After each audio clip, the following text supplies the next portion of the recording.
देते हैं, पैकेज देते हैं, तो ये भी लोकतंत्र के लिए खतरे वाली बात है। आप पैकेज देके अगर प्रचार करवाओगे कि मेरे खिलाफ कोई भी खबर नहीं आनी चाहिए, नंबर 1 पैकेज का पार्ट नंबर 1 हो, और पैकेज का पार्ट नंबर 2 है कि जो मैं बोलता हूँ उसका बार बार दिखाओ।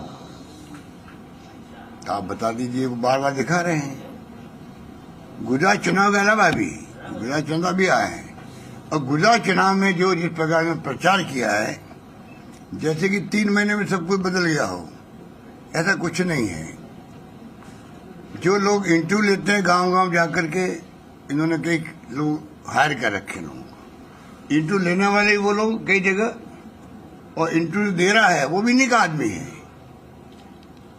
जनता समझ रही धीरे धीरे बातों को कि ये जानबूझ के आर्टिफिशियली जो ऑरा बनाया है वो अब ध्वस्त हो रहा है। लोग समझ गए धीरे धीरे। इनके पास उम्मीदवार तक नहीं है गुजरात के अंदर खड़े करने के लिए।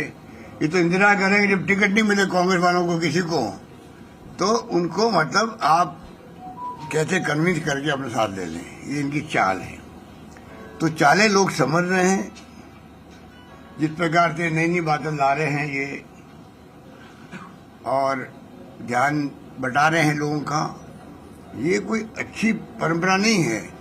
चुनाव लोकतंत्र जिंदा रखा है कांग्रेस ने आजादी के लगातार, चाहे वो एक रखा अखंड रखा देश को। इंदिरा जी ने अपनी जान दे दी पर खालिस्तान नहीं बनने दिया, ये कोई कम बात नहीं थी। मैं तुम जहाँ मंत्री था, मुझे मालूम है, जो डिप्टी मिनिस्टर था मैं, तो क्या हालात थे उस वक्त में देश के। आप मेरे कई लोग जानते होंगे, सुना होगा आप लोगों ने कि क्या हालात बन गए थे। उसका मुकाबला भी किया। राजीव गांधी जी शहीद हो गए।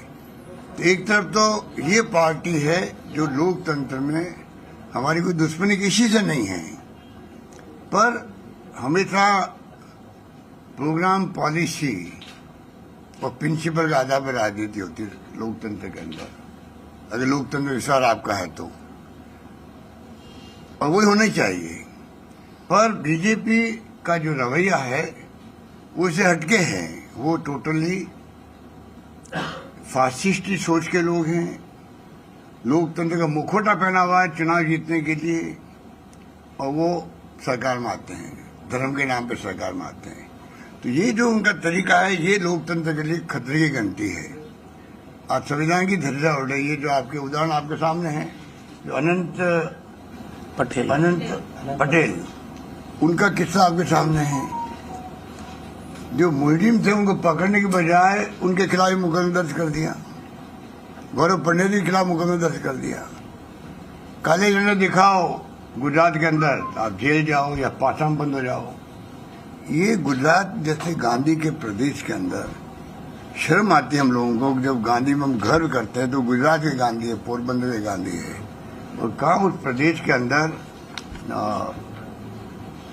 हिंसा का माहौल, तनाव का माहौल पूरे देश के अंदर। ये प्यार, मोहब्बत, भाईचारे से राजनीति करो, विचारधारा की बात करो पब्लिक के सामने। अपने प्रोग्राम बताओ, आप क्या करना चाहते हैं जनता के लिए, आपकी पॉलिसी क्या है, आपके सिद्धांत क्या है, ये बताओ। उसकी बजाय आप गवर्निंग जो कर रहे हो जिस प्रकार से, मैं समझता हूँ वो उचित नहीं है। तो हालात बड़े गंभीर है, और इसीलिए राहुल गांधी जी ने जो वचन कहे हैं, गारंटी दी है प्रदेश को, मैं आपको फिर रिपीट करना चाहूँगा। वो सब पॉइंट आपके पास है, मैं पॉइंट को रिपीट नहीं करना चाहूँगा, पर ये मैं कह सकता हूँ कि आपके पड़ोस में हम लोग, आपके पड़ोसी हैं राजस्थान की सरकार, आप पाएंगे कि वहाँ हम लोगों ने किस प्रकार से फैसले किए हैं सभी क्षेत्रों के अंदर, सभी क्षेत्रों के अंदर। अगर मैं शिक्षा की बात करूँ तो वहाँ हमने 70 साल में कॉलेज खोली 250, हमने अभी 3 साल में खोली 210, 90 कॉलेज लगभग गर्ल्स की है उसके अंदर। और यहाँ ये कर दिया हमने कि जहाँ 500 लड़कियाँ होगी गाँव के अंदर भी, कस्बे के अंदर भी, उसको कॉलेज बना दिया जाएगा वहाँ पर। ये फैसला भी हमने किया वहाँ पर। स्कूटी हम दे रहे हैं, साइकिल हम दे रहे हैं बच्चों को। हम बच्चों को विदेश तक भेज रहे हैं, 200 बच्चों को प्रतिवर्ष। पूरा फीस 50 लाख, 1 करोड़, 1.5 करोड़ जो भी होगी सरकार देगी।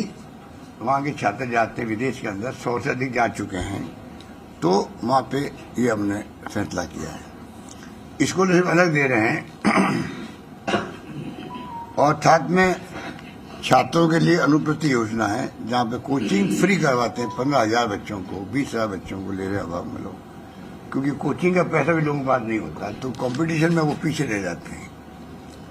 वो हम लोग कर रहे हैं। कई तरह की स्कीम हमने चला रखा है जिसके कारण से राजस्थान का छात्र इक्वल फील्ड पे वो आगे बढ़ सके और वो कामयाब हो सके।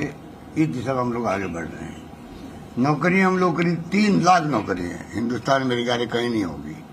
1.25 लाख तो लग चुकी है, 1 लाख का प्रोसेस चल रहा है, इंटरव्यू हो रहे हैं, एग्जाम हो रहे हैं, और 1 लाख की मैंने घोषणा कर रखी है। और यहाँ पे आप देखिए सब टेम्परेरी लोग लगे हुए हैं। 5 साल तो कांस्टेबल तक को मैंने सुना यहाँ पर पे नहीं दी जाती है, खाली फिक्स अमाउंट दिए जाते हैं। तो यहाँ के हालात और वहाँ के हालात में बहुत आदमी का फर्क है। हमने ओपीएस लागू कर दी है जो मानवीय दृष्टिकोण उचित है। मैं चाहूँगा कि गुजरात सरकार अनाउंस करे चुनाव के पहले हम ओपीएस लागू करेंगे। मोदी जी को मैंने अपील करी है आप केंद्र सरकार में ओपीएस लागू करवाओ, क्योंकि नई पेंशन योजना जो है वो सिक्योरिटी खत्म कर दी कर्मचारियों की, क्योंकि उसमें जो है शेयर मार्केट के आधार पर पेंशन मिलेगी। शेयर मार्केट की स्थिति उस वक्त क्या रहती है किसी को नहीं मालूम। जब वो 35 साल बाद में रिटायर होंगे, तभी यूक्रेन का युद्ध हो गया तो शेयर मार्केट डाउन हो गया, उस वक्त क्या होगा किसी को नहीं मालूम। तो एक ओल्ड एज पेंशन में सिक्योरिटी है, पेंशन भी साथ में डीए बढ़ता रहता है, सारी फैसिलिटी दी जाती है। हमने कर्मचारियों के लिए जो सेंट्रल गवर्नमेंट की स्कीम है CGHS, जो बहुत शानदार स्कीम है, कोई केंद्रीय कर्मचारी, member parliament, x member parliament, सब सिक्योर्ड है मेडिकल के लिए देश के अंदर। उनको कोई इलाज करवाना हो हिंदुस्तान में कहीं पे भी तो वो करा सकते हैं, कोई लिमिट नहीं है उनकी इलाज करवाने की। हमने RGHS लागू कर दिया, राजस्थान गवर्नमेंट हेल्थ सर्विसेज लागू किया राजस्थान के अंदर भी कर्मचारियों के लिए। अब उनको कोई तकलीफ नहीं वहाँ पर। तो कई फैसले ऐसे राजस्थान में किए। हम चाहेंगे गुजरात में एक मौका कांग्रेस को मिले। मैं आपको दावे के साथ कह सकता हूँ कि हमारी गवर्नमेंट, हम लोगों ने चर्चा कर ली प्रदेश कांग्रेस कमेटी में बैठ करके, हम चाहेंगे जो अच्छी स्कीमें हैं, चाहे राजस्थान की हो और किसी प्रदेश की क्यों नहीं हो, तो तमाम स्कीमें गुजरात हमारा टारगेट रहेगा, क्योंकि 27 साल हम सत्ता से बाहर हैं। हम चाहेंगे गुड गवर्नेंस दें यहाँ पर, और जनता को बताएं कि बीजेपी की सरकारों में और कांग्रेस की सरकारों के काम करने के तरीके में क्या फर्क है, ये हमने तय किया है। तो इसलिए एक के बढ़ के एक हमने योजना लागू करी है।